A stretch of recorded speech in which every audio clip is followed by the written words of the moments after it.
Hello and welcome to the Gnostic Warrior radio show and podcast, broadcasting from GnosticWarrior.com in San Diego, California, to around the world. I'm your host, Mo, and today on the show we have Eric Dubay, the author of The Atlantean Conspiracy. Eric is a 30-year-old accomplished American martial artist living in Thailand, where he teaches yoga and Wing Chun part-time while exposing the New World Order full-time. His book, The Atlantean Conspiracy, tracks the secret societies, symbols, conspiracies, and bloodlines that have ruled over mankind for thousands of years. So how you doing today, Eric? How's things treating you there in Thailand? Good. Just woke up. It's 9 o'clock over here in the morning, and I guess it's 6 o'clock yesterday for you over there, 6 p.m. Yeah. It's going to be a good day tomorrow. You know, this is one of the hard things in doing a podcast on your own that's worldwide and getting used to all the different time zones. And that, you know, I've made some mistakes in doing this, and you being in Thailand, you know, our time zone differences are tremendous. Like you said, you're a day ahead of me in the morning, and I'm here at 6 o'clock at night, where it makes it kind of rough because I do my podcast in my house with my family. And towards the evening, you know, the wife's cooking dinner, and I have the kids running around crazy, being loud. So please forgive me if they start acting up and you guys hear them in the background here. Oh, no problem. They can join in. Yeah, there you go. You know, before you had started writing your book and got into, you know, the martial arts that we're going to talk about, what you're doing now and living in Thailand, can you tell us a little bit about your childhood, where you grew up, and what you did before you got into the research and work you're doing now? Yeah, sure. I was born in Maine and lived in Portland area for most of my life. I went to college for philosophy, got a philosophy and English degree. My best friend in high school was a Thai guy, and he took me on vacation to Thailand for a month in my junior year of college, and I really liked it and had been wanting to travel anyway once I got out of college, and I thought, I think I'll try teaching English over in Thailand for the first year. So I spent my senior year, I bought a bunch of books and tapes and whatnot and taught myself the Thai language, or as much as I could for that first year. And then after my senior year, a few months later, I sold everything I owned that didn't fit in 2 suitcases and a carry-on, and came over here and got my CELTA English teaching certificate while I was here, and then started teaching at a language school for a year. Really enjoyed it here, and then I ended up I've been here 9 years now. Originally I was thinking I might kind of bounce around and teach English in different countries, do a country a year, something like that, but I really found a place and a culture and people and food and weather and everything to be more to my liking over here, and my wanderlust kind of faded, and I just like living here now. No, that's an awesome story, you know, coming from the United States and then just going there with a friend you had met in college for a month, and then boom, you sell everything, 2 suitcases, fit everything in 2 suitcases, and you leave forever. What was the main reason, do you feel, that you fell in love with Thailand? And was it just the culture, everything, the health? There was both. First of all, there was a feeling of America pushing me away. Just a lot of the things you and I probably criticize on our websites about America.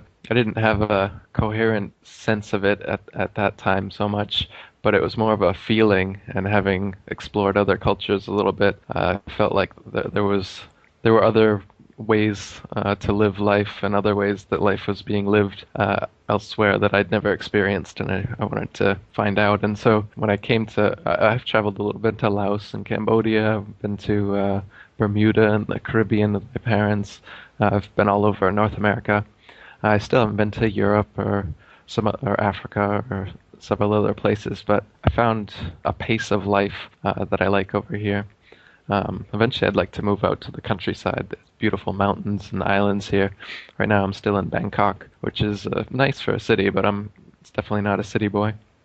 Um, I would take it just like here in, I'm in Southern California where, you're near the ocean or the major cities. It's just heavily congested and, the competition for real estate is fierce and, from getting a house to everything and having silence, it's really hard with all the businesses and the freeways and the streets. So I think, I'm at that time in my life like you are now where I'm exploring the countryside as well. I'm looking up into the mountains and getting away from the city. Even though there's parts of it that I love, I'm also realizing that, in order to further have growth with my soul and spirituality, I need to have more silence and get away from all this bad energy. Is that what you feel as well? Definitely. I think that's part of a solution to a lot of society's problems too, is getting back to nature and getting away from these cities. I think without the kind of monetary system that we have, cities wouldn't really be so prevalent. People wouldn't congregate into cities. I myself use the excuse all the time that the only reason I'm in Bangkok is because I don't have enough money to live in the countryside right now.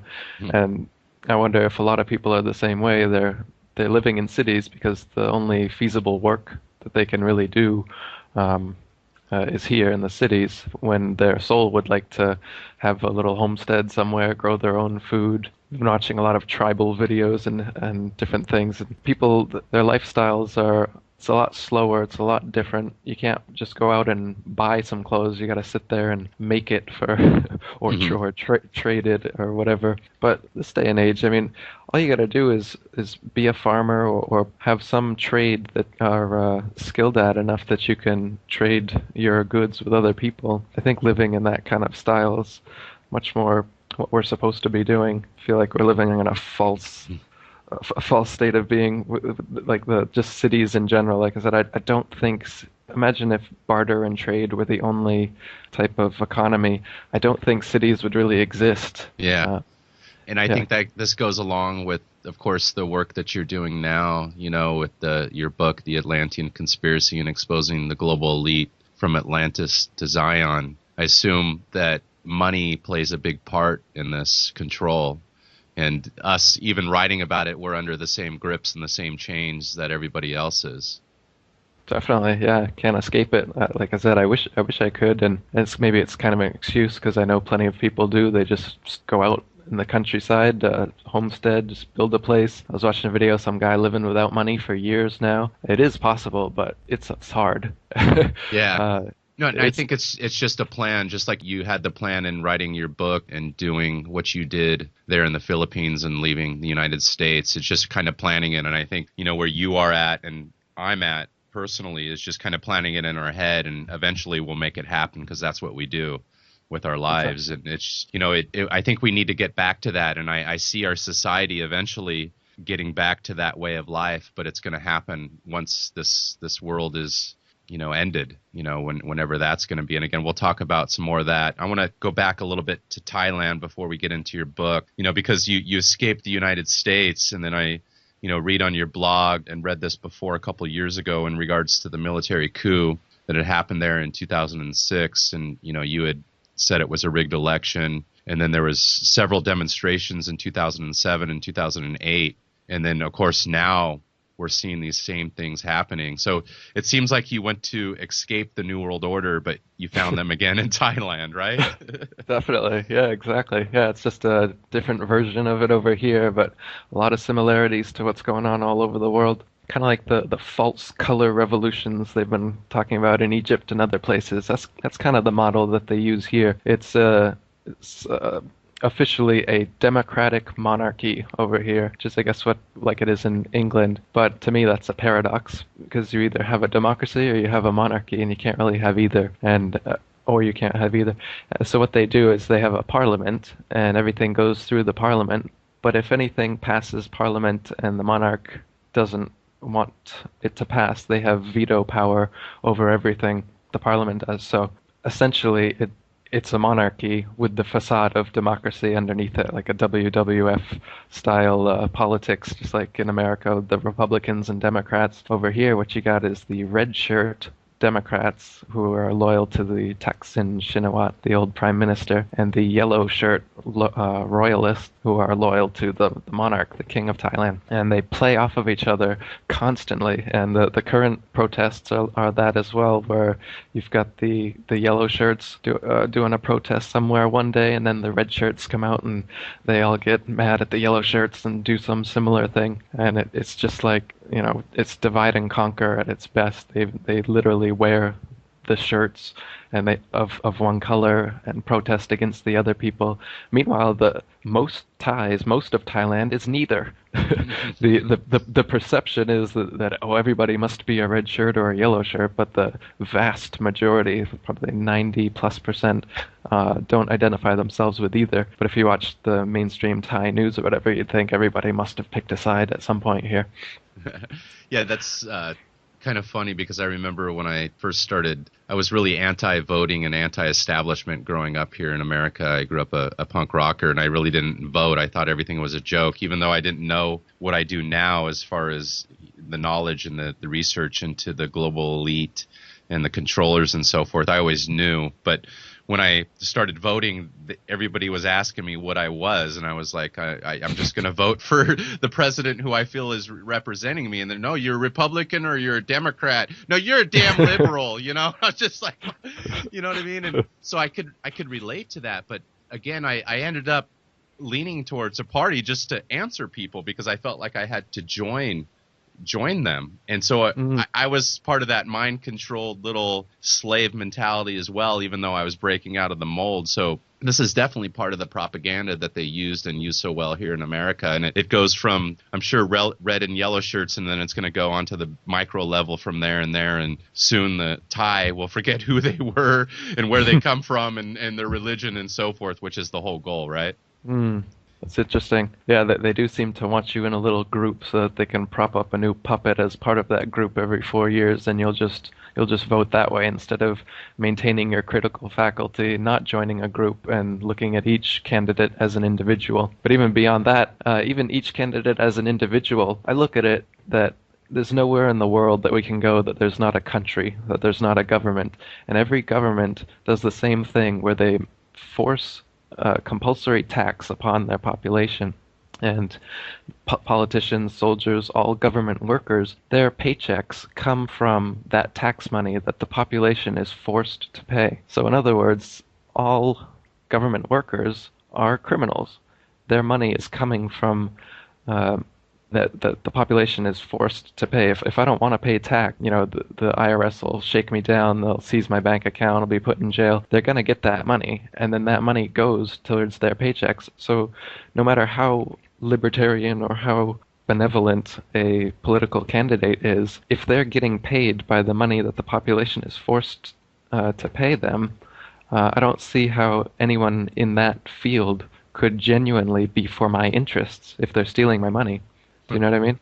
So, yeah. so I'm kind of like you or the early version of you that thinks the whole thing is a sham and any vote doesn't matter because they're all equally part of the system just by being part of the system. I'm an anarchist, or at least a voluntarist. I'm someone who believes that there shouldn't be any government interaction in our lives unless we want it. It should be voluntary. And so taxation, of course, is a big one that goes against that. They force me to pay tax regardless of whether I want to be part of the system or not.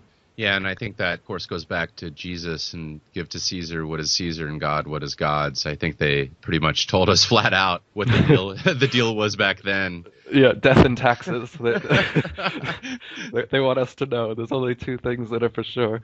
One of them is biological, the other one's political. Get over it. And we own you on both ends, so. Yeah.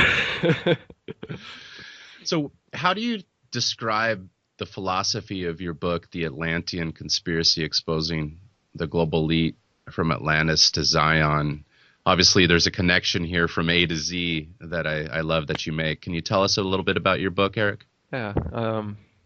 So after I moved to Thailand, I started reading quite a bit, and I read hundreds of books on the conspiracy.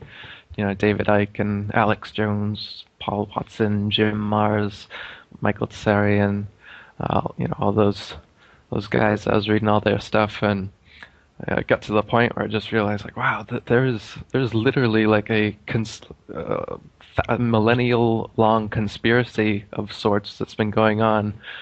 People in power positions, religion, government, royalty, Vatican, Jesuits, Judaism, a whole bunch of things, multi-armed snake that most people have no idea about.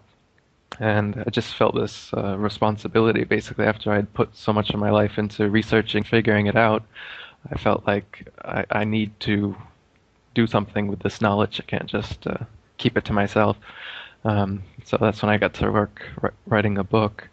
And so and the idea was to, since I'd already read so many of them and there's so many books out there, I wanted to compile like an overview of all the different things I'd been reading. So I wanted to make it like an encyclopedia. So that's kind of where the A to Z, Atlantis to Zion idea came from, was that I wanted to cover the breadth and depth of the conspiracy, and try to look at every angle and cover every little facet, as far as I could go, which was back to Atlantis or back to an ancient advanced civilization that was worldwide. Though beyond that, I can't say much about it because it was totally destroyed, but it seems to have existed. And so that's pretty much where I take it back to and leave it as an open-ended question as to what was happening before that, and an open-ended question as to what's going to happen in the future, because now we're at a stage where world government is coming in, the whole New World Order, which I explained in the beginning of the book, is, still steamrolling its way through, and what's going to happen is going to be up to us, and that's kind of how I leave it. So your take on the New World Order is that it's really an old world order that originated from Atlantis, basically, and now the new name would be Zion? I haven't said that explicitly, but that's a good way to say it, because it does seem that it's somewhat of a Zionist New World Order, though a lot of links go to the Vatican and the Jesuits and Rome. The exact hierarchy, who's on the tippity top of the capstone, is still debatable in my mind. But there's definitely a group of rich psychopaths who have been leading humanity for thousands of years. Them and their progeny. It's a royal thing as well. If you look at it from monarchs, I mean, and pharaohs going back, actually the same blood, like the Bush bloodline, goes all the way back to the ancient Egyptian pharaohs and passes Roman emperors and a whole bunch of English kings and stuff along the way. So, I mean, we have had a conspiracy of sorts of familial rule over the peasantry. That's been going on for thousands of years. But now, in this century, now it's coming to a world order. It's coming into fruition. The United Nations, and the European Union, and all the countries, the nationalism is fading away, and we're coming into a international way of being, an international political and economic system. In a sense, if you look at it in a big picture, I don't think there's like immortals or reptilians necessarily, or aliens or something guiding the conspiracy for thousands of years like that. I just see, if you look at it from a long chain, it's just the progeny of psychopaths wanting power and control for thousands of years and being in a privileged position since birth to maintain that hierarchy. That kind of system, it has been going on for literally thousands of years. And if you don't know that, then the manifestation looks pretty much like one big conspiracy. And in a way it is. So I wanted to take that word back in a sense. That's why I called it the Atlantean Conspiracy, because at the time the word conspiracy was been linked to the Mel Gibson conspiracy theory movie, where he talks about all the same things that are in my book, but he's like a crazy guy throughout the whole movie. So for sure the mainstream media has been trying to demonized that word, and I wanted to try to take it back. So I consciously used the word conspiracy in the title of my book and website, and Atlantean, of course, because it went back to Atlantean times. No, Eric, I'm big on that word as well. I often say that we're born into a conspiracy, and my thing on that word alone is it's a con on our spirit, and from birth they're conning us, and that's kind of the new game I feel that is being managed and waged against us. The people for us to forget who we are and where we come from, and they've got it down to a science now. And of course, with all the different players and all these different names and the Bilderberger Group, the Vatican, you got the Knights, the Jesuits, and all these different secret societies, it all pretty much leads to one, family or race that is ruling them all, and I always wondered why they call us races. There must be some type of race to the end or something, right? Yeah, So, right. That's a good point.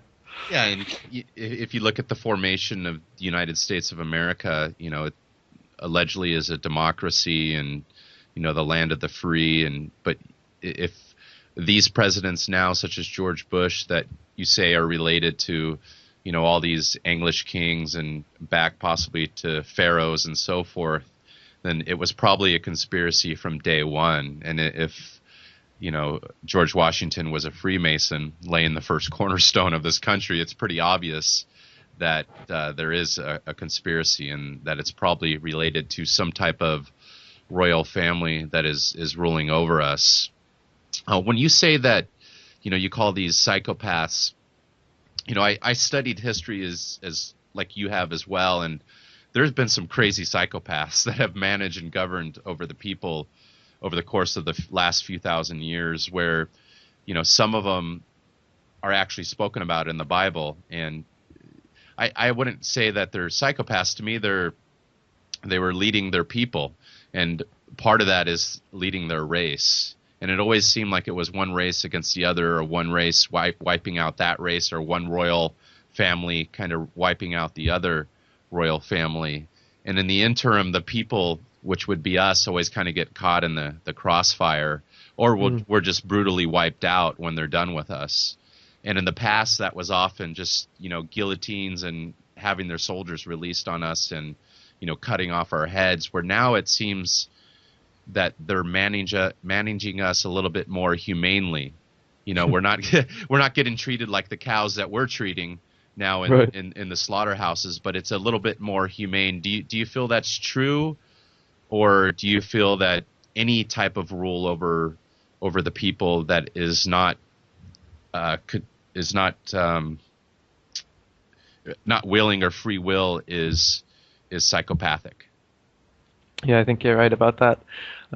Aldous Huxley talked about that, how when he was comparing Brave New World to 1984, about how 1984 was more of an overt, in-your-face dictatorship using physical force against the population, whereas the Brave New World concept was a pharmaceutical, emotional, mental dictatorship. They call it dictatorship without tears or something, where the slaves would love their servitude. And I think we're more in that stage, and it's easier for the social engineers to maintain their control if it's not so obvious that we're slaves. So if they make it seem like there's an American dream that everybody can strive to, and anybody can be president, and we can make a difference and all this, then everybody just it's going to fall into line much easier than if they have guillotines and whatnot in their face all the time. So I think through centuries of trying this out, they've figured out that the heavy hand isn't the best method, and the soft hand that feeds and cuddles you and then cuts your head off at the very end works a lot better. Yeah, the smile with the knife stabbing you in the back, right? Right. Yeah, and it just seems like as the years go on, they have more and more controls or ways to get at us if we get out of line, whether that be the IRS or taxes or anything with our bank accounts. They control us from A to Z. Yeah. The global leaders. Go ahead. I was just they still keep the heavy hand as the last option, and they hold that over our heads at any time if we start to really get out of line. But of course, they've got 100 different layers before we get to that stage. You know what I mean? But Yeah.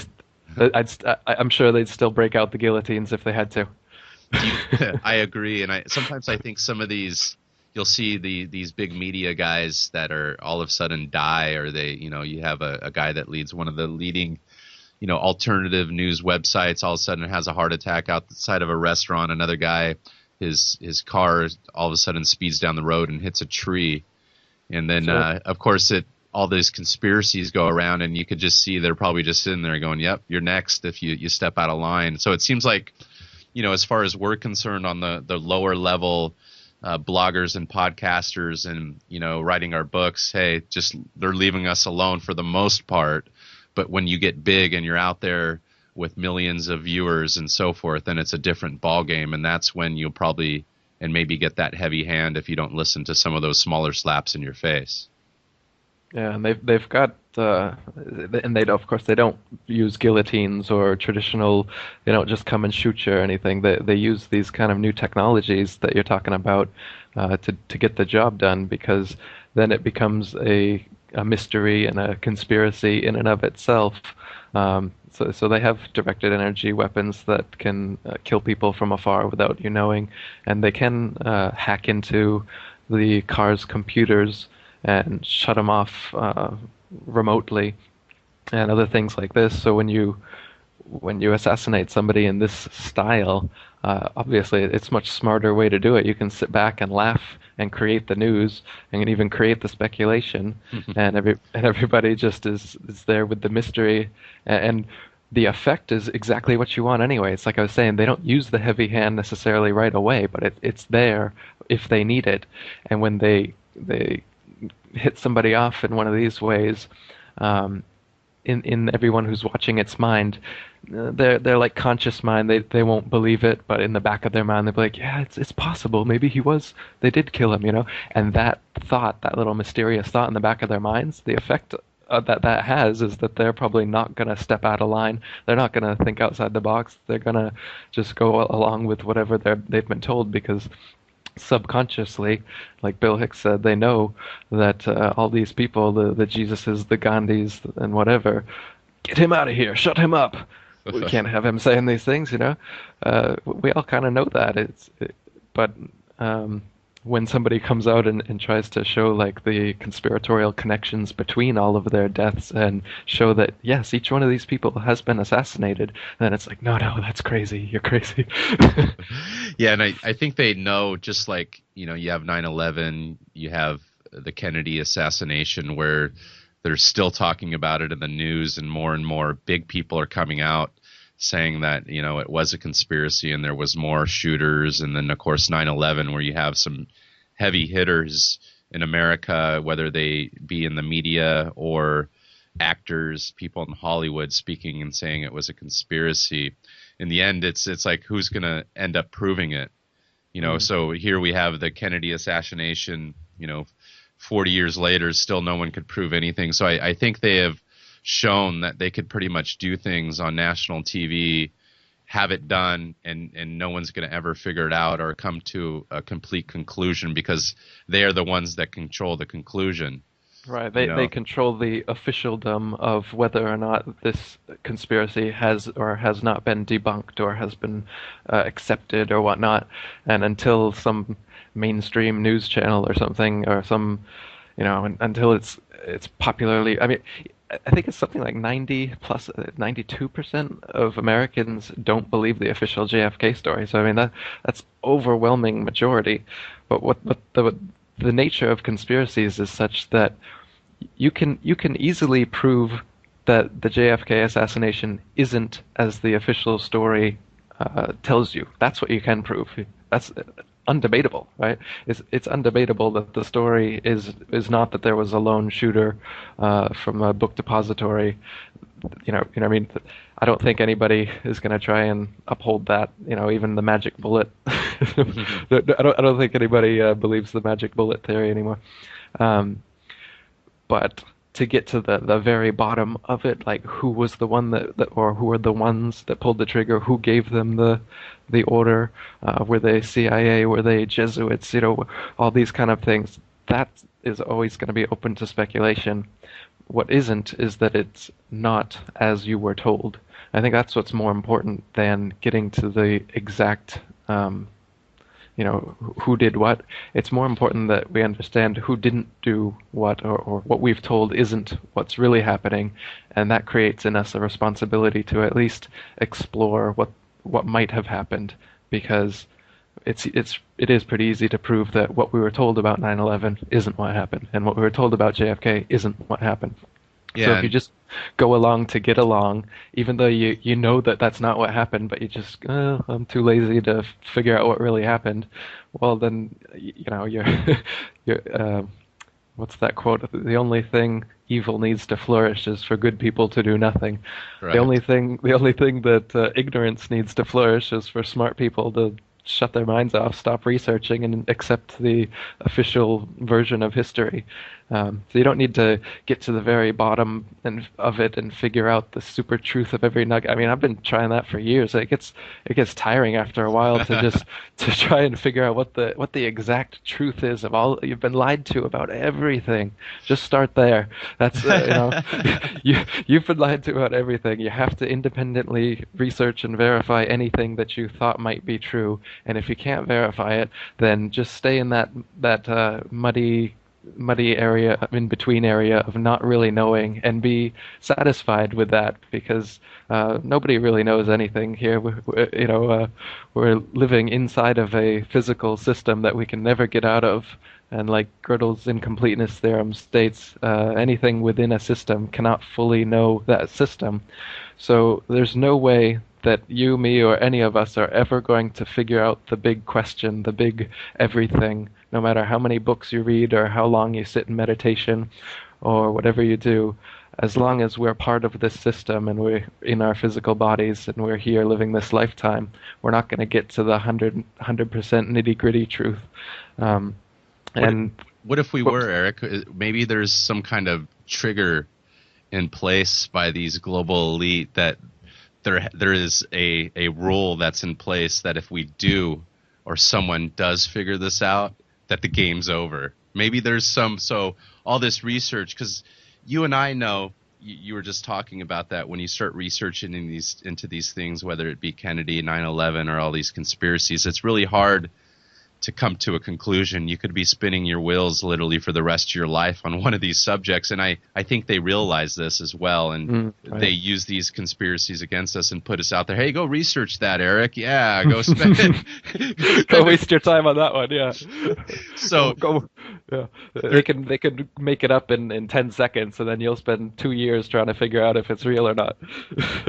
So that's the double-edged sword of conspiracies and truth seekers, is knowing when to quit, what truths to pursue, and then when to end and when to quit. Because in the end, I believe we're here to better ourselves, and that's you, the soul of Eric, and the soul of Mo, and all this BS, this conspiracy is here to con us out of that. So, Nice. Yeah, that's one of my big things on being a Gnostic warrior, is knowing thyself. And all these conspiracies kind of have us looking out, and then instead of knowing and looking within, which I feel a lot of our answers come from within. And Definitely. Eric, yeah, you have a unique family as well. I believe your father at one time possibly was a Freemason or an anti-Mason, and then also I had read that you've been banned from various websites, conspiracy websites, such as Alex Jones and David Icke and so forth. Can you tell us a little bit about your father and how you had awoken him, and if he is a Freemason and so forth, and then get into that Alex Jones stuff? Yeah. My great uncle is a 32nd degree Freemason. He's the only Mason we know of in the family. But my dad is pretty good friends with him, and they eat breakfast often. So he gets to try to pry a little information here and there out of him about it, though he doesn't say too much. He's told a few stories and shown a couple handshakes and he said that he doesn't approve of what I do on my website, especially the moon landing hoax material. He hasn't said why, but he thinks that that's dangerous and doesn't want me doing it. Gotcha. Um, I haven't seen him for years, but yeah. So I guess he's not a practicing Mason for the past 10 or 15 years. He hasn't gone to meetings, but he was for the uh, good part of his life. Um,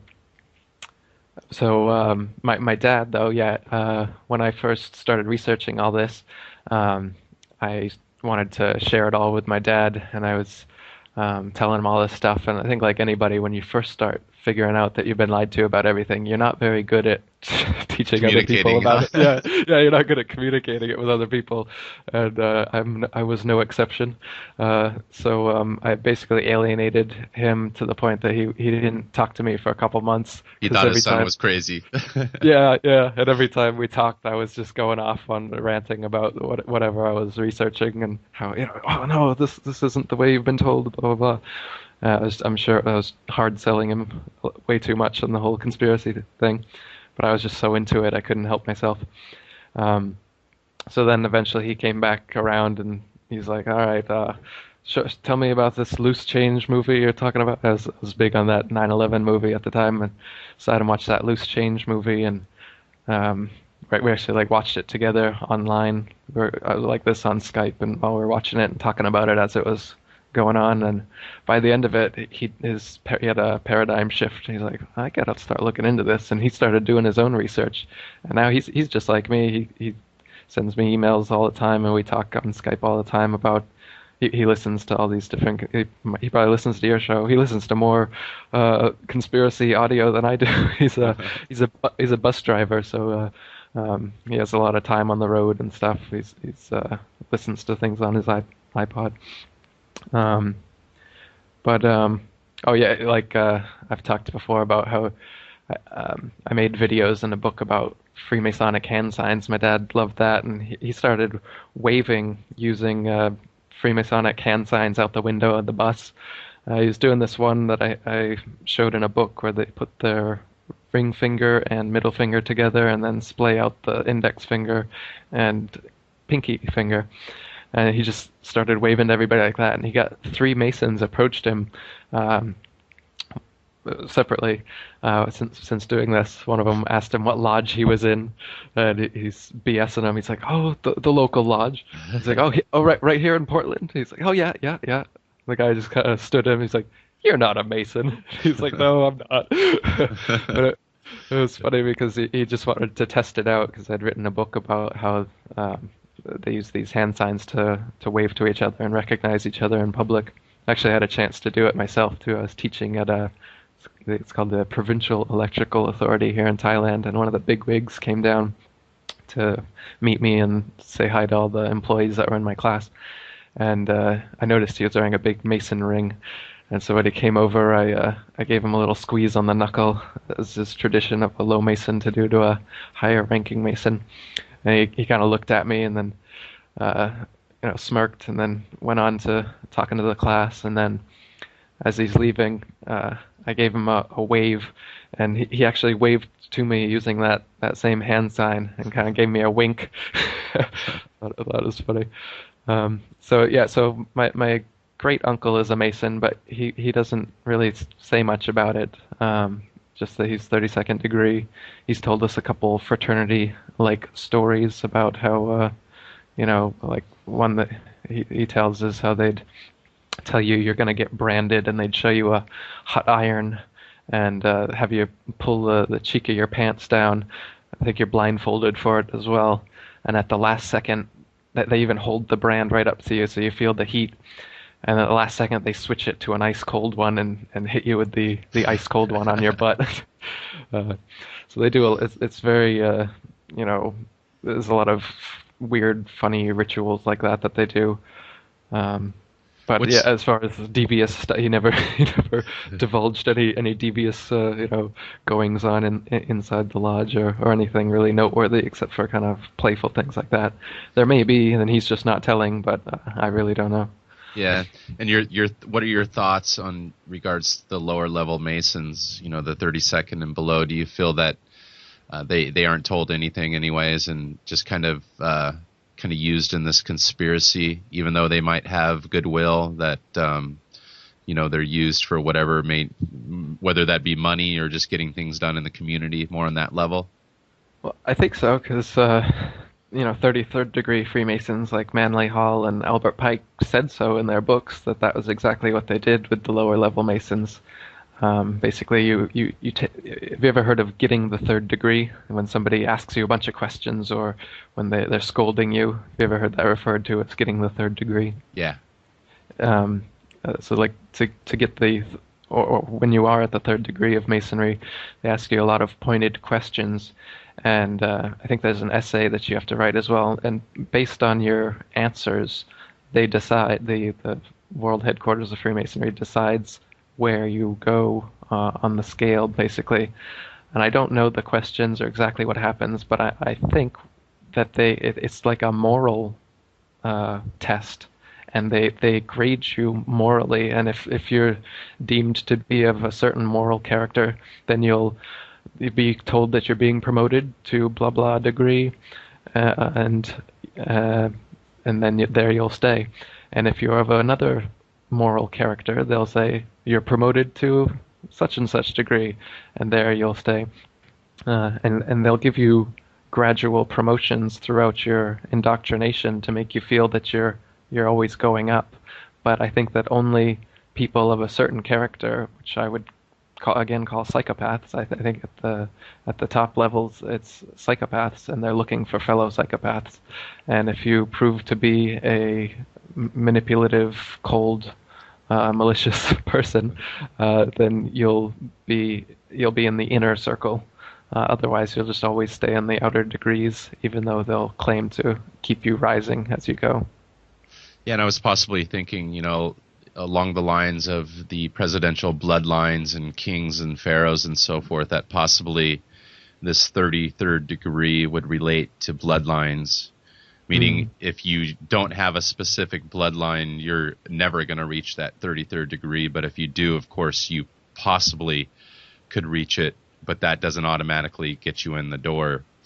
And I know in the past, royalty had operated where, you were the son of the king, you were the prince, you were the next king, regardless of your morals, your intelligence, and so forth. And my understanding, that went out the door with the beginning of this age, when under Rome and Augustus Caesar had abolished all the other priesthoods. But in another event, do you know if these bloodlines are related to Caesar? I think I'd have to double check. I have it all in the first chapter of my book. I do believe that Bush bloodline passes through Julius Caesar. Okay. But I could be mistaken. Yeah, I'm not sure. You also asked me about the whole David Icke, Alex Jones thing. Yeah, I've been kicked off Prison Planet Forum, DavidIcke.com, Above Top Secret, Godlike Productions. I just got kicked off Lunatic Outpost. It's always for just writing articles or giving away my free book. So they don't want any competition in the conspiratorial arena, even if it's clear that it's free. I'm not. You don't have to pay for anything. And let's see. So with Alex, I contacted him back a few years ago when he was having on a bunch of astronauts giving the official version of the Apollo moon landing, and I asked if he'd have me or Joe Rogan was big on the moon hoax back in the day. Asked him to have me or Joe or someone else on to argue the other point, the other side of the story, because I was a big Alex Jones fan at the time, and I was just like, oh, why doesn't he know that this is BS? I wanted him to, because he had Buzz Aldrin and Harrison Schmitt and some other astronauts on, claiming that they'd walked on the moon, and he had no conspiracy guys on to talk about the opposite viewpoint. And so Rob Dew, his producer, contacted me and he thought it was a great idea and he said he'd run it by Alex and he'd get back to me. And they never got back to me. And I contacted them several times after that and they didn't respond to me. Though just a week or two after my email, he had Harrison Schmidt on, and he admitted on air. He said, "I've got all these people contacting me saying that we haven't been to the moon, and that it's some sort of that I'm covering up the fact that it's some sort of Atlantean conspiracy." So the word definitely got to him that that I wanted to get on his show, or at least have somebody on the InfoWars radio show to give the opposite viewpoint to the moon landing instead of all these astronauts' official NASA versions of the story. But they're not having it over at InfoWars. They've got a controlled thing going on there. Alex is clearly working for alphabet agencies. Stratfor, he has people working for him who've directly out of Stratfor, which is a CIA company. He's admitted that 50% of his family works for the CIA. I have a bunch of articles. If you go to atlanteanconspiracy.com and click on Alex Jones, I've got just a bunch of evidence that's been collected over time that he's not genuine in what he's doing. David Icke as well. Vladimir Lenin said the best way to control to lead the opposition is to control it. So I mean, if you have a conspiratorial hierarchy controlling the human race for thousands of years, you are going to have opposition periodically. And the best way to control that opposition is to lead it. And the best way to lead opposition is to mix truth in with falsehood. And that's what these controlled opposition leaders do. They tell you a bunch of great information. Maybe 90% of what they say is spot on.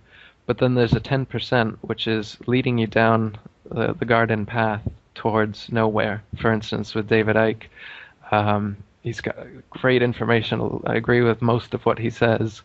But then, like, say, his latest book, literally the whole thing is about how reptilian aliens from Draconis use the hollow moon as a spaceship and control us through mind control beams beamed down from the hollow moon by these reptilian aliens. That's a fair description of what the whole book is about. And boy, he does a good job of, if you read it, you'll question, wow, okay, maybe. But in the scheme of things, even if that was happening, there's so much more provable information that you could go about, teaching people instead of trying to bring them off into this fantasy land of reptilian shape-shifting. I left that off. They're shape-shifting, reptilian, alien, human hybrids who came here from another star system, used the hollow moon as a spaceship, and have mind control technology from it, which they beam to Earth to mind control the human race. Now, if that's not a fantasy story to control the opposition and lead them into crazy land, I don't know what is. And that's what David Icke's been doing for 20 years now. Like he used to say, all a comedian has to do is mention my name to get a laugh. Yeah, that's your role. That's what you do. Just like we were saying, the idea of conspiracy and conspiracy theories has been so crazy for so long because of figures like David Icke and Alex Jones screaming at you about Y2K. The Russians are. Did you hear that transmission of his on Y2K? He's saying the Russians have launched nukes. We're under nuclear attack. He's got a lot of BS if you go back and just look at it. Sure, he's got a lot of great things. I was totally convinced and a follower of him for years. So I mean, he's quite a good actor.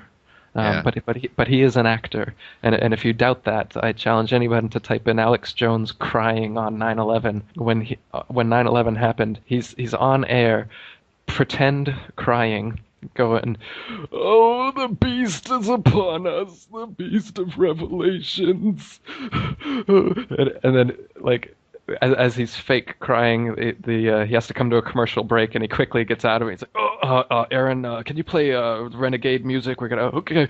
Oh, I just can't believe." And then he goes right back into his crying routine. And I mean, he does that often. You see him screaming about like he'll go from laughing to screaming to back to laughing and smiling and then screaming again. Like he's pure WWF uh, style reporting. I agree. And Eric isn't that part of his charm now to you? Even though you understand, you'll actually turn him on just to laugh at him because he does make me laugh. Oh yeah, he's a character. I definitely like listening to him, and yeah, exactly. I watch more parody videos of him now than I watch actual videos, and they give me more entertainment value than anything. So yeah, I love Alex Jones at least for just his personality and or that role that the Alex Jones role that he plays, if that's really his name. No, what's funny is I also had somewhat of a similar experience, so I wanted to validate what you're saying here, Eric, to the audience to let them know we're not bashing him, because I know there's going to be Alex Jones fans out there as well. And I went to him. He was one of the first people. I think it's de facto. If you're researching this type of stuff, you will find Alex Jones within the first week or first month, and he'll kind of wing you in with that hook in your mouth. But anyways. Yeah. I would go to his website every day and so forth, and I had my website I was writing on the banksters, and it was called loansafe.org, and I started a forum here in America helping homeowners that were having problems with their mortgage and going through foreclosure. So that's kind of when I really started getting educated into the system and how it works and banks and money, and then finding Alex Jones and learning about the fluoride in our water and all this crazy stuff, and I'm like, whoa.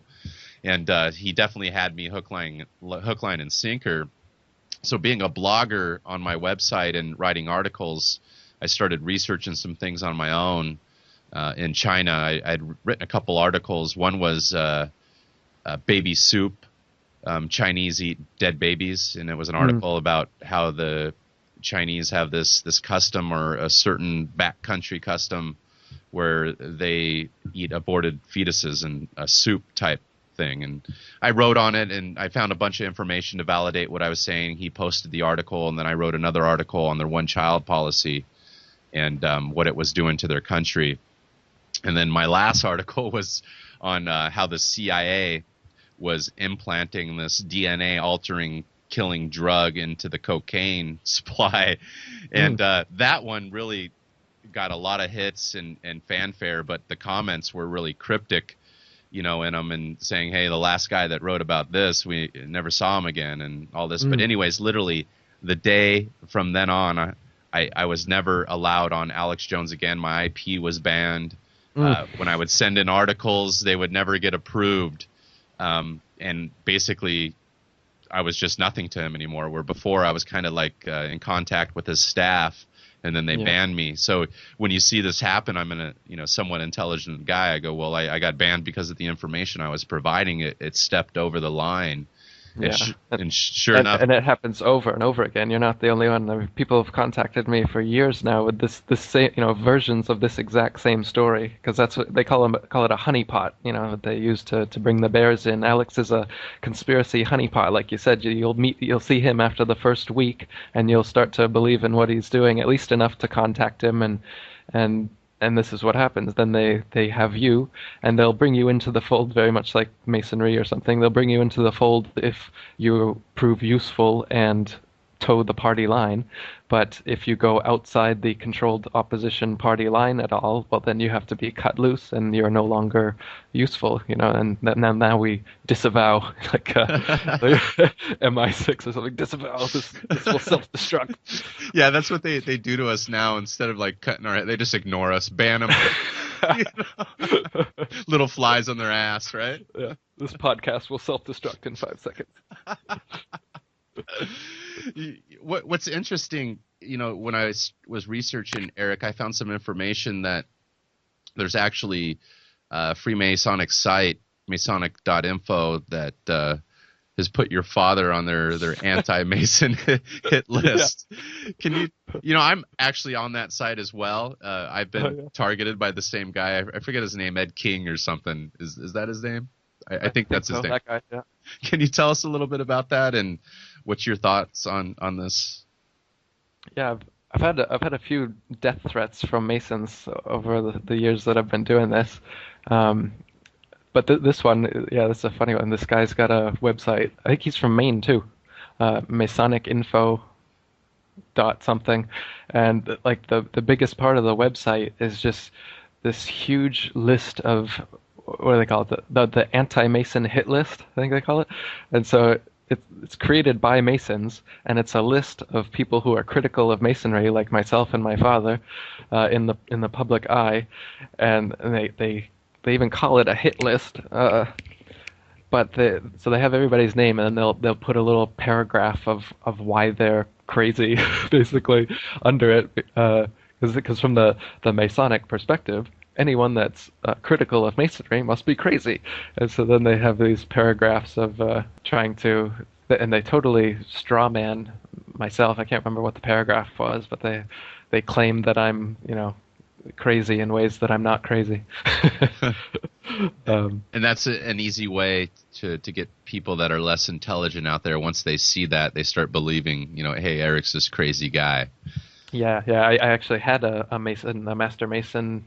What's his name? John something. I don't even want to give him credit, but he's on my site all the time, trying to comment and detract from things I say. And he's even written articles about like the awe-inspiring stupidity of Eric Dubay, or titles like that, where he tries to pick apart my conspiratorial research as being the ravings of a madman. So yeah, they're big on attacking character and making straw mans and things like that to try and suppress or denounce anyone that's critical of Freemasonry. Do you think they have a big play in as far as controlling the media, the courts, and the lower levels right below the capstone? The Freemasons would be the main players doing that, do you think? Exactly. They're the foot soldiers. They do all the dirty work. AboveTopSecret.com is absolutely controlled by Freemasons. The majority of moderators there are admitted Masons, and they're super critical and censor anything that's critical of Masonry. And that was what I got kicked off for. My final thread on Above Top Secret was a thread exposing the the double M letter symbology that Masons love to use.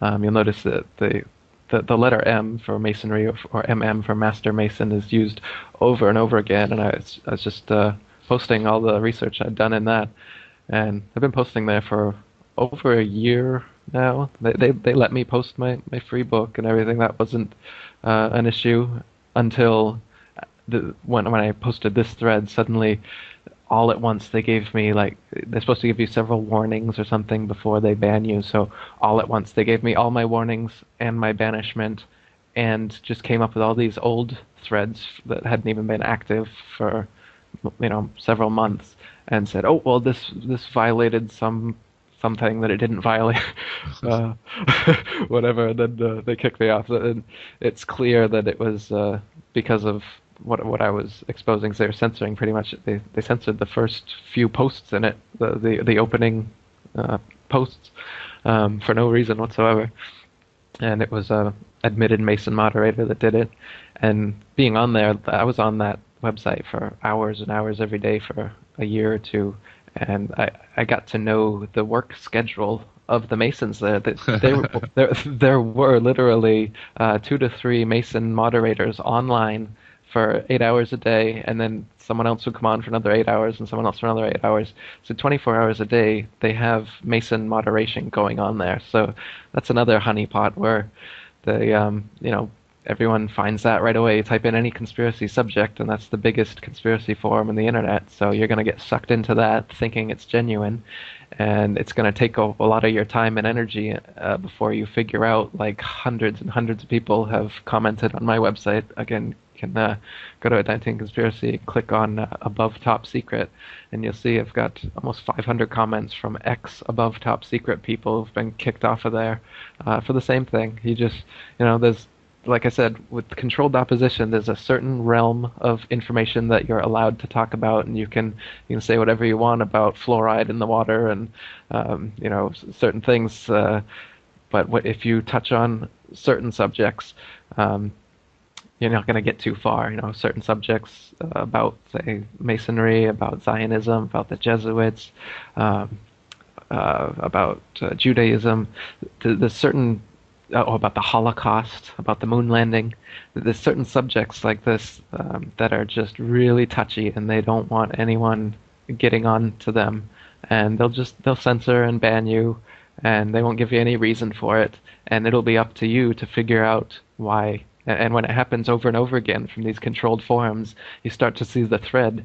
You start to see how, in the official alternative media, I consider myself the alternative media. There's like the mainstream alternative media, which is your David Icke, Alex Jones, above top secret. There's a new accepted norm of conspiracy where you can talk about 9/11 being an inside job, but you can't talk about it possibly happening because of directed energy weapons or being a Zionist operation. You can talk about Zionism a little bit, but you can't talk about Judaism in general, or different things like this. They'll have, or you can talk about the moon landing in passing. You can ask why there's no stars in the background and why the flag's waving, but don't go any further than that.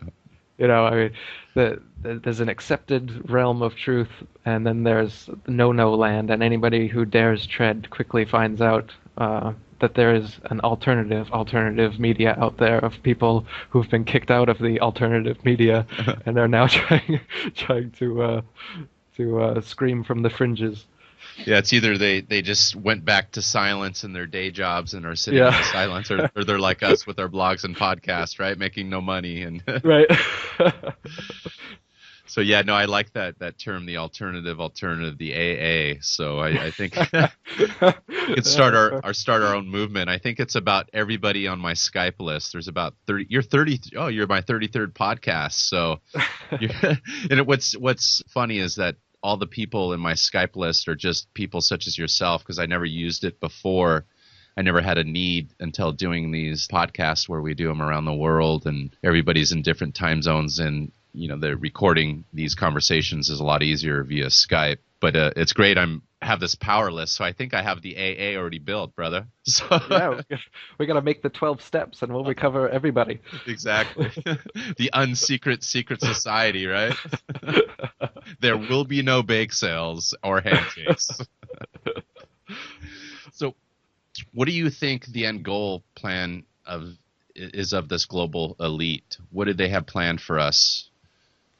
Well, I mean, a psychopath's MO is always power and control. They have no real control or balance in their inner life, so they strive to control and balance things outside of themselves by manipulating people and using their influence to make the outside world fit their twisted inside world. So it's the same thing it's always been, to have more power, more control, to the point that, I mean, what they would love, I'm sure, would be a robot-like race of humans who unquestioningly go about doing their every will. That would be their ultimate fantasy, would be to have complete, world government, complete economic control, brainwashing to the point that we don't question anything. There's no critical thought or independent thinking. It's just complete groupthink dictated by the social engineers, the culture creators, who decide how and what we're supposed to think. If they say jump, we enthusiastically ask how high. That's the end goal. They'll never get there, but that's that's the end goal, because that's just how psychopaths are. That's what their inner world is like. They don't have real relationships with anybody. All relationships are a means to an end, and their end is for them to do what they want them to do. They just use people as a pawns, for sex, money, whatever it is that they want. So I'm sure that's the end goal. It's nothing, you know. No, it's not it's not that romantic. No, it's really, to me, it's simple that, we've been governed for thousands of years. If we're not in a nomadic tribe or living in the Amazon jungle, you are most likely governed by some type of king or pharaoh or so forth. And governing the people has always been a problem. So getting it down to a science, I would think, would be the ultimate goal of this elite, which I believe we're in those times now. And you see this science spreading around the world to countries such as the one you're living in now in Thailand and everywhere, where they will implement this science, because it is a science, wherever they have control. And if they don't have control, you better believe they're going to go in there and get it sooner or later. So I definitely believe it's a simple plan, and I agree it is to manage a bunch of passive slaves. And I also believe that gets boring, so they got to mix it up a little bit, whether that be some revolutions, wars, and conspiracies that they add in there. And if you research this over the last few thousand years, there's always shifts in power, and the game has sometimes changed. So I have a little bit of hope that, there is hope for us AAs out there, that we may have our day, whether that will be in this life or a future life. But, Definitely. It's great to talk about conspiracies and the global elite and all that stuff. It keeps us excited and so forth, but we also need to be healthy. And that's what I love about what you do, Eric. Not only are you into knowledge and exposing truth in the global elite, but you're also into exposing health, and you're big into martial arts. Can you tell us a little bit about the martial art of Wing Chun, and can you explain what this is to the audience? Sure. Yeah, Wing Chun is Chinese martial art, invented by a Shaolin nun, by a woman.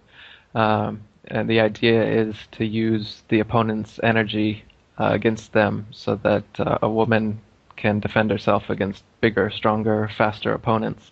And to develop the ability to use someone's energy against them, you have to develop a level of sensitivity to pressure and what to do with the pressure to a super high degree. So the second a takedown comes, or the second a punch or a kick or whatever comes at you, we learn to bridge it. They call bridging is when you touch one of your limbs to the opponent's attacking limb, and then from there you direct it off your center line, your most vulnerable targets, your eyes, nose, chin, solar plexus, groin, everything right along the center line. So it's important for you, as well as your center of balance is right along your center line. So it's important for any pressure that comes in, whatever it be, whether it's punch, kick, takedown, etc., for you to meet it and then direct it off of your center line, so that you won't be pulled off balance or be struck in a vulnerable area. So we use a drill called sticky hands, chi sao, to improve this sensitivity, and it becomes like so what sticky hands is they call it sticky hands because once you make the bridge, once somebody's thrown the first punch or whatever it is, you bridge it by meeting it with your limb, and then you yield to their force. So if they overcommit to their hooking punch or whatever, you meet it, and then you allow it to continue through, and you pull their arm and continue them, and force them to completely overcommit to their motion and throw them off balance. And so when you start practicing this, two Wing Chun practitioners quickly learn not to over or under commit to any motion, because any overcommitment is quickly exploited and results in a takedown or, death. We learn to get to the neck, get to the eyes, get to the most vulnerable targets as quick as we can, so that a slight lapse in judgment is enough to overtake the opponent.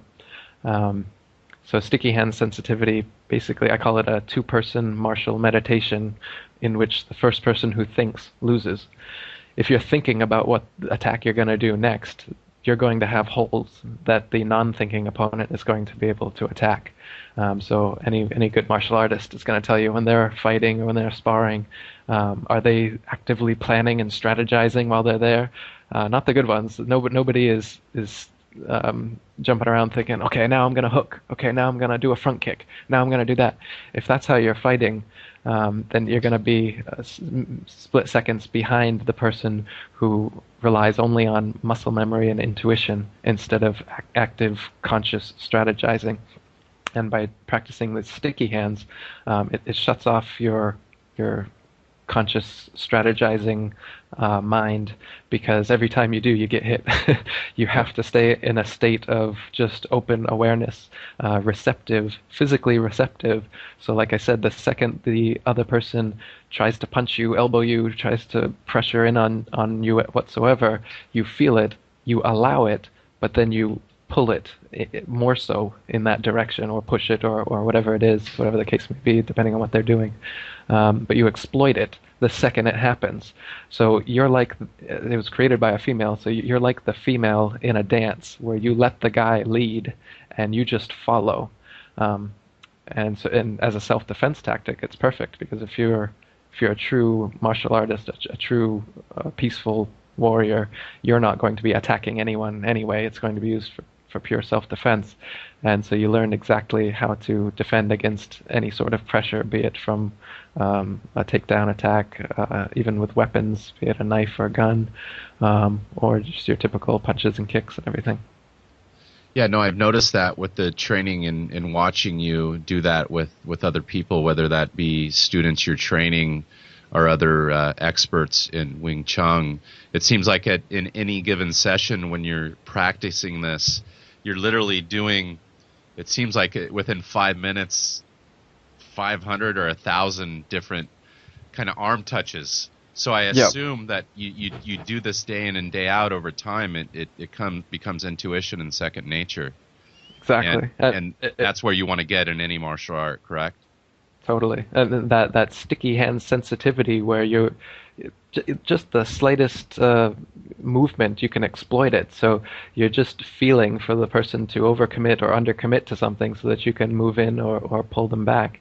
And eventually you get to a point where you don't even have to have a bridge anymore. You don't have to make contact, and you can already respond based on what they're starting to do. So as everyone's got their fighting stance and their footwork, and you've got those moments when you're in and out of the pocket before you've made contact, eventually a high-level Chi Sao or Wing Chun practitioner is able to use that kind of sensitivity at a distance, so that when the first attack comes in, you're already manipulating it before you've even made contact. You're already moving your arms in such a way to make your next attack in their soon-to-be open hole before the hole is even opened, if that makes sense.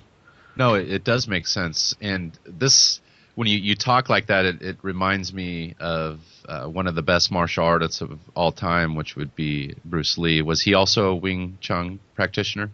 Yeah, the first martial art he practiced for 6 years as a child under Yip Man was Wing Chun. People might have seen that movie called Ip Man. That's a great movie, and the fighting in it is very true to the Wing Chun style. Highly recommend anybody watching that. IPMAN. That was Bruce Lee's Wing Chun teacher, actually. And Bruce Lee's martial art that he created, Jeet Kune Do, he even said that Jeet Kune Do was 50% Wing Chun and 50% everything else. And so my personal style is a lot like that as well. I don't want to copy Bruce and say that I'm doing Jeet Kune Do, but I started by doing Taekwondo, and I've got a second-degree black belt in that, and I used to teach that back in America before I moved to Thailand. And so that Taekwondo, undisputed, is the best martial art to learn if you want to learn how to kick. It's the art of kicking. For instance, Brazilian Jiu-Jitsu is pretty much the undisputed martial art of how to learn to grapple on the ground.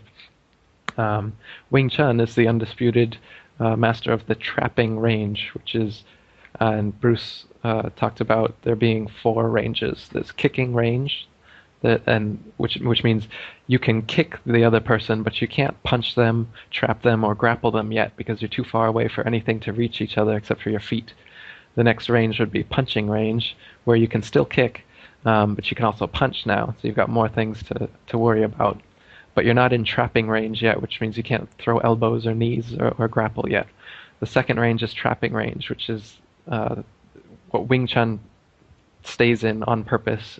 We like that range where it's bent arm range, where you can throw elbows, knees, clinch, takedown, punch, kick. You can do everything from that range. It's the most dangerous place to be.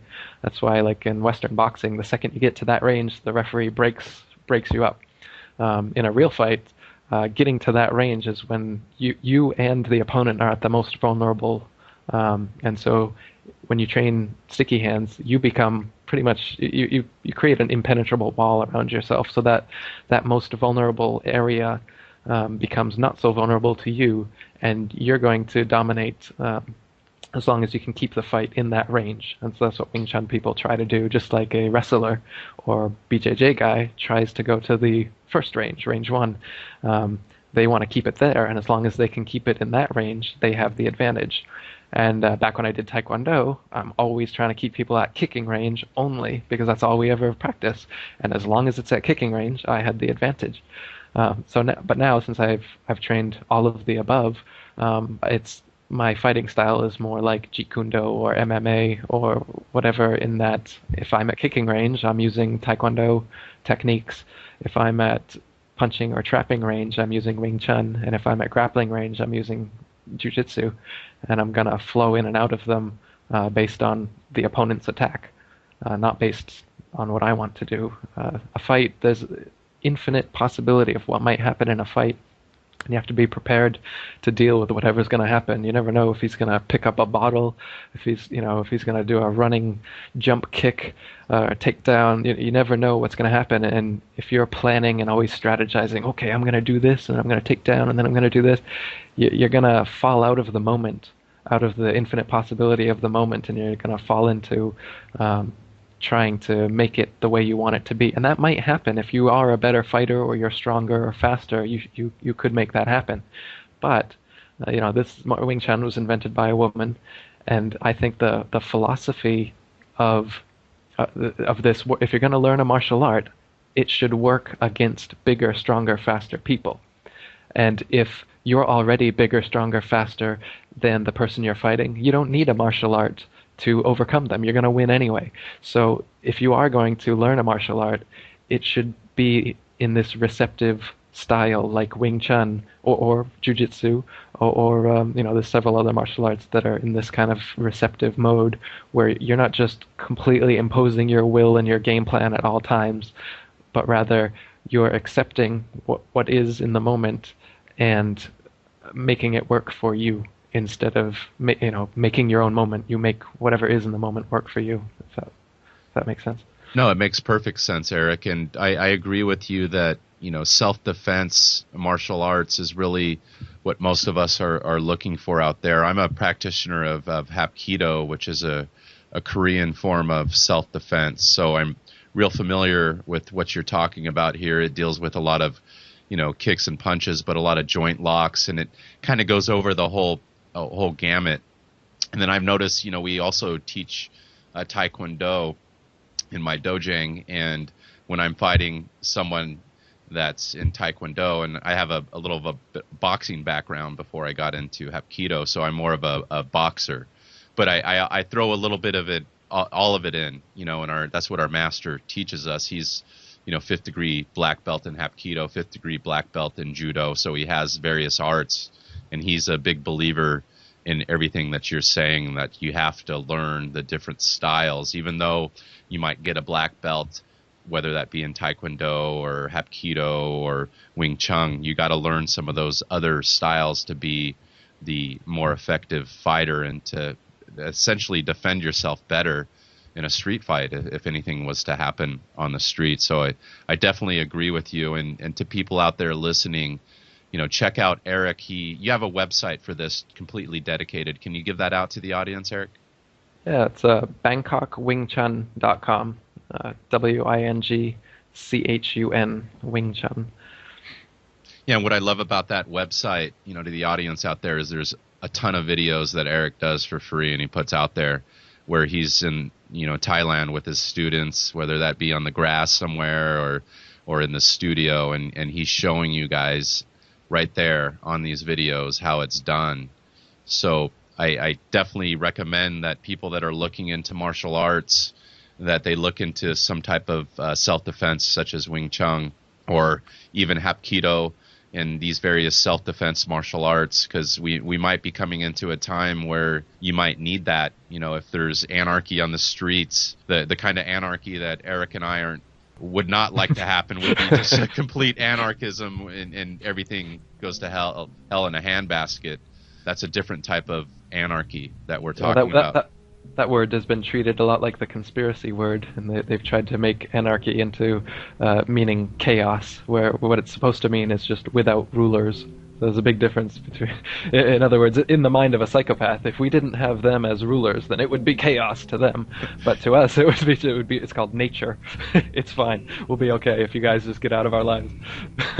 Definitely, in the martial arts, it definitely, I feel it helps you round out yourself and be more balanced. So, here we are, yourself, Eric, there in Thailand. You're a big truth seeker, seeking knowledge and writing books. It helps balance us out with our health and our bodies, because as we're doing this martial arts and learning them and putting our bodies into these weird positions, we also want to take care of our health, and the food we put into our bodies, notice that, makes a big difference. Whether you're learning or seeking knowledge, the energy you have to do that, or whether you're doing martial arts, that plays a big part of that. Again, commend you on what you're doing out there, Eric. Where is the best place to find you besides that Bangkok Wing Chun website? What's your other website? Can you give that out, please? Yeah, it's BangkokWingChun.com for the martial arts and yoga. And for the conspiracy stuff, it's AtlanteanConspiracy.com. I also have one called HappyHealthyHomepage.com, which is where I write about happiness and health. It's a new website, but I'm putting all my health material on there.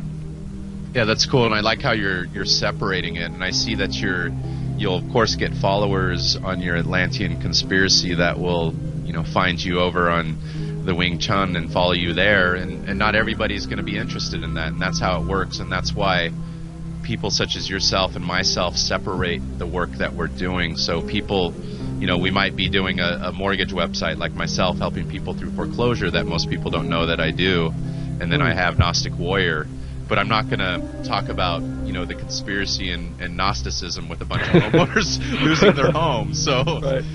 I concur with what you're doing, Eric, by separating it, and then you're also leaving this world a more beautiful place by sharing your knowledge with everybody out there, regardless of not making any money and being attacked by Freemasons here in the United States. You're not leaving us. You're still a brother who has left our country, who's just living there in Thailand, but to you, we're all a family, and I appreciate you sharing your knowledge with us here on Gnostic Warrior and also with the world, and please keep up the great work, brother, and I hope to talk to you again in the near future.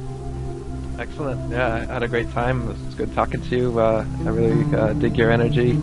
I appreciate you giving me the opportunity to talk, and I hope we will be able to talk again sometime in the future. Thanks, man. Thank you. Take care, bro. All right, dude.